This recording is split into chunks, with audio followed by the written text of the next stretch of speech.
ህወሓት ከሁለት ከተከፈለ በኋላ አንደኛው የህወሓት ክንፍ ከኤርትራ መንግስት ጋር ግንኙነት ከፈጠረ ወዲህ የትግራይ ፖለቲካ ቀድሞ ከነበረበት ይበልጥ መረጋጋት አጥቷል የሚለው ጉዳይ የብዙዎች ሐሳብ ነው። በአሁኑ ሰዓት በትግራይ ሁለት ኃይላት ተፋጠው እንዳሉ ይነገራል። አንደኛው ኃይል ከኤርትራ ጋር መገናኘትን እንደ ጥሩ ስኬት ሲመለከት፣ ሌላኛው ኃይል ደግሞ ከስኬት በተቃራኒው ተመልክቶ ፍጥጫው ከጊዜ ወደ ጊዜ ከፍ እያለ መጥቶ በመጨረሻም አጠቃላይ ክልሉ የትግራይ ጉባኤ ተጠርቶበት በዚያም ውሳኔ ለመያዝ ቀጠሮ ተይዟል። ከጠቅላላ የትግራይ ጉባኤ ጥሪ በፊት ሰራዊትና የፖለቲካ ኃይሉ ከሰሞኑ ሚስጥራዊ የተባለ ስብሰባ አካሂዶ ለሁለት መከፈሉን የሚያሳዩ መረጃዎች ወጥተዋል።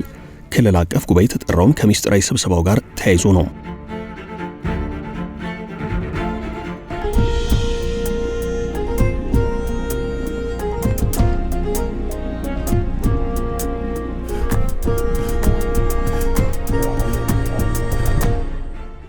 ይህ ህወሓት ከሁለት መከፈልን ተከትሎ የትግራይ ፖለቲካ ኃይላት በሁለት ጎራ ተከፍለው እርስ በርስ የሚካሰሱበት ሁናቴ አሁንም ድረስ ቀጥሏል። መጀመሪያ የሰራዊቱ አመራሮች ከታጣቂዎች ጋር ይመክሩና ቀጥሎ የፖለቲካ ኃይሉ በጉዳዩ ላይ የጋራ አቋም ለመያዝ ብዙ ጊዜ ተሰብስበዋል። ስብሰባውም ያመጣው አንዳች ለውጥ የለም። እንዲያም ሆኖ ግን ስብሰባው ወደፊት ተጠናክሮ ሊቀጥል እንደሚችል የሚያሳዩ መረጃዎች እየወጡ ነው። የስብሰባው ዓላማ የተከፋፈለውን የትግራይ ኃይል አንድ ማድረግ ነው። ክልል አቀፍ ጉባኤው በፊት ግን የሰራዊቱ አመራርና የፖለቲካ ኃይሉ በየፊናቸው ከሰሞኑ ሚስጥራዊ ስብሰባ አካሂደው ለሁለት መከፈላቸው ታውቋል። እንደ መረጃዎች ከሆነ ሰራዊቱና የፖለቲካ ኃይሉ ከሁለት የተከፈለው ከኃይል አሰላለፉ ጋር ተያይዞ የመጣ ባለው የጦርነት ስጋት ነው። ይህም ጉዳይ ከኤርትራ መንግስት ጋር ያለውን ግንኙነት ይመለከታል። የህወሓት ከኤርትራ መንግስት ጋር መገናኘት ለህዝቡ ብቻ ሳይሆን ለሰራዊቱና ለፖለቲካ ኃይሉ ጭምር በስጋት የሚታይ ጉዳይ ሆኗል። ህወሓት ከኤርትራ ጋር ያለውን ግንኙነት ካላቋረጠ ጦርነት አይቀሬ ነው የሚሉ ድምጾች አሉ። ግንኙነቱ ከቆመ ደግሞ የተፈራው ጦርነት አይደርስም የሚሉም አካላት አሉ። አሁን የትግራይን ኃይላት ከሁለት ከፍሎ እያነታረከ ያለው ጉዳይ ይህንኛው ነው።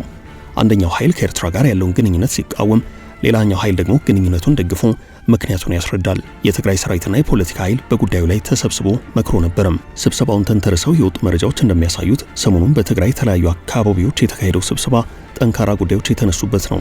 የትግራይ ሰራዊት መሪዎች ከታጣቂዎች ጋር ያካሄዱት ስብሰባ ያለምንም ስምምነት ተጠናቆ እንደገና በሌላ ጉባኤ ቀጠሮ ለመያዝ መገደዳቸው ተሰምቷል።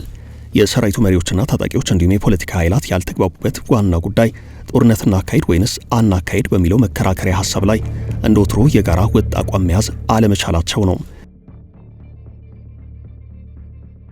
ሁሉም በተነሳ የጦርነት ዓላማ ላይ ወጥ አቋም ለመያዝ ተቸግረዋል።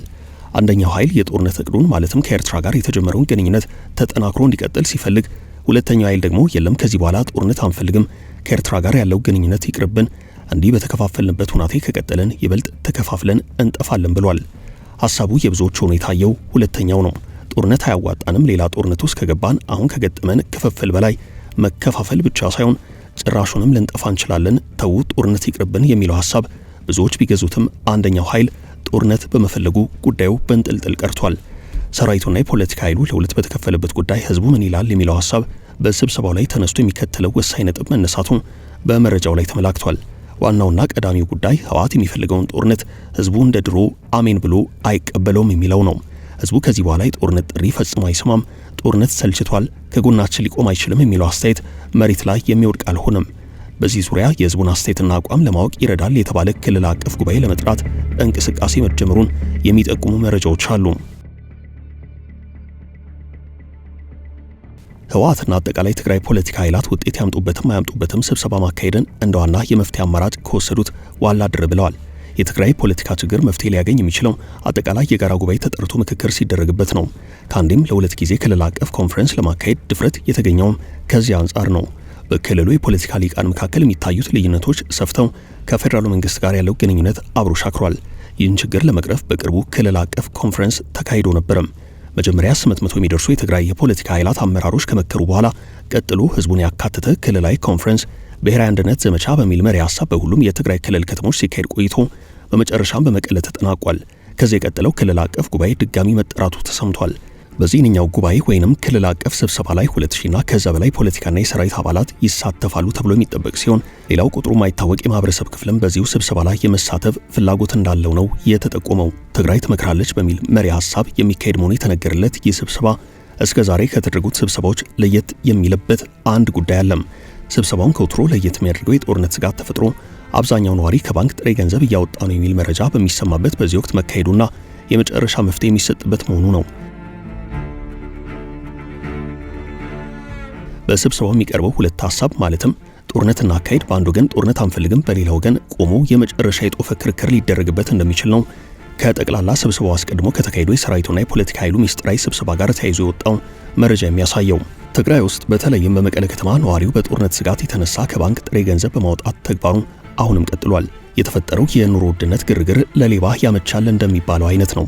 በሰሜን ኢትዮጵያ ክፍል ሌላ ዙር ጦርነት እየመጣ ነው የሚለው ስጋት በዜጋው ላይ ብቻ ሳይሆን በራሳቸው የህወሓት አመራሮች ጭምር እየተነገረ ነው።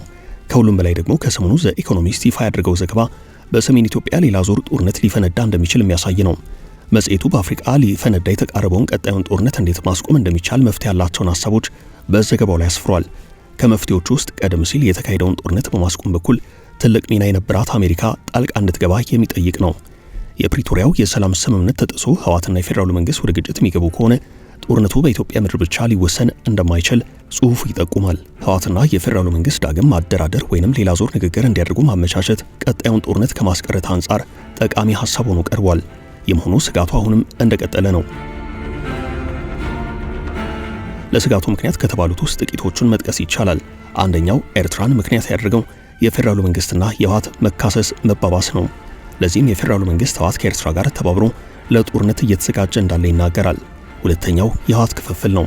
ህወሓት ከሁለት ከተከፈለ በኋላ ብዙ ኃይል ተፈጥሯል። አንደኛው ኃይል ህወሓትን በትጥቅ ትግል የሚታገል ነው። የትጥቅ ትግሉም በሁለት አቅጣጫ እየተካሄደ ይገኛል። አንደኛው ከራሱ ከህወሓት ወጥቶ ህወሓትን የሚታገል ኃይል ነው። ሁለተኛው ደግሞ የአዲስ ትውልድ ተፈጥሮ ህወሓትን በትጥቅ ትግል የሚታገል ነው።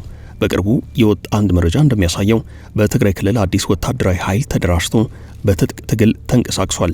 የትጥቅ ትግሉ የመጣው በህወሓት ጦርና በትግራይ ሰላም ኃይላት መካከል ፍጥጫው በቀጠለበት ሁናቴ ነው። አዲሱ የትጥቅ ትግል ኃይል ከቀደመው ጋር ተጨምሮ ሲታይ ሶስተኛ ኃይል ነው። መሰረቱንም በኢሮብ ማህበረሰብ ያደረገ የኃይል ህወሓትን የሚታገል ነው። የኢሮብ ሬዚስታንስ ኃይል የተባለው የኃይል ለህወሓት ተጨማሪ ጭንቀት እየፈጠረ ስለመሆኑ ይነገራል። ቀደም ሲል በህወሓት ሊቀመንበር ደብረጽዮን ገብረ ሚካኤል በሚመራው ቡድንና በቀድሞዎቹ የትግራይ ክልል ፕሬዝዳንት አቶ ጌታቸው ረዳና ጓዶቻቸው ክንፍ መካከል የተፈጠረው ክረት ይህን አስከትሏል። የህወሓት ክፍፍል በትግራይ ፖለቲካ ውስጥ ብዙ ለውጥ እያስከተለ ነው። አንደኛው ህወሓት ክንፍ ከኤርትራ መንግስት ጋር መገናኘቱ ትግራይ ውስጥ ያለውን የፖለቲካ ኃይልና ሰራዊት ከሁለት የከፈለ ከባድ ነገር መሆኑ ይታወቃል። የህወሓት ጦርና የትግራይ ሰላም ኃይል በተለያዩ አጋጣሚዎች የተዋጉት በሂደቱ ውጤት ነው። ጉዳይ ያሳሰባቸው በክልሉ የሚንቀሳቀሱ የፖለቲካ ፓርቲዎች የእርስ በርስ ውጊያ ወይንም ደግሞ የእርስ በርስ ጦርነቱ የሚጎዳው መልሶ እኛን ስለሆነ ተውን ጠፋለን ይቅርብን በሚለው ውትወታቸው ቢቀጥሉም እስካሁን ጠብ ያለ ነገር የለም። ምናልባት እንደ ክልል የተጠራው ስብሰባ ለመጨረሻ ጊዜ ተስፋ ሊጣልበት ይችላል። የፖለቲካ ኃይሉና ሰራዊቱ ህዝቡን ልብ ብሎ ይሰማል ተብሎ ይጠበቃል። እንዴት ጦርነት እንደጎዳው እንዴት እንደሰለቸው ያውቅበታል ተብሎ የሚጠበቅ ስብሰባ ነው። ሌላ ጦርነት ከተፈጠረ የህወሓት አመራሮችና አጠቃላይ ትግራይ ፖለቲካ ኃይላት ይበልጥ መከፋፈል ውስጥ ገብተው ከናካቴው ሊጠፉ የሚችሉበትም እድል አለም። ያለፈውን ጦርነት እንደ መማሪያ ለመውሰድ የፈለገ አንድ የህወሓት የፖለቲካ አመራር ከጦርነቱ በፊትና ከጦርነቱ በኋላ ያለውን ህወሓት ሲያነጻጽር ልብ የሚለው መሰረታዊ ጉዳይ ቀጣይ ሌላ ዙር ጦርነት ከተቀሰቀሰ ህወሓት ይበልጥ እርስ በርስ መከፋፈል ውስጥ ገብቶ ህልውናው አደጋ ውስጥ እንደሚወድቅ ነው። እንዲህ ሲሉ ድምዳሜ የሚሰጡ የፖለቲካ ጸሐፍት ይህን ስጋት የህወሓት አመራሮች ውድቅ ሳያደርጉ በሀሳቡ ላይ ለመምከር ስብሰባ መጥራታቸውን ነው የሚናገሩት።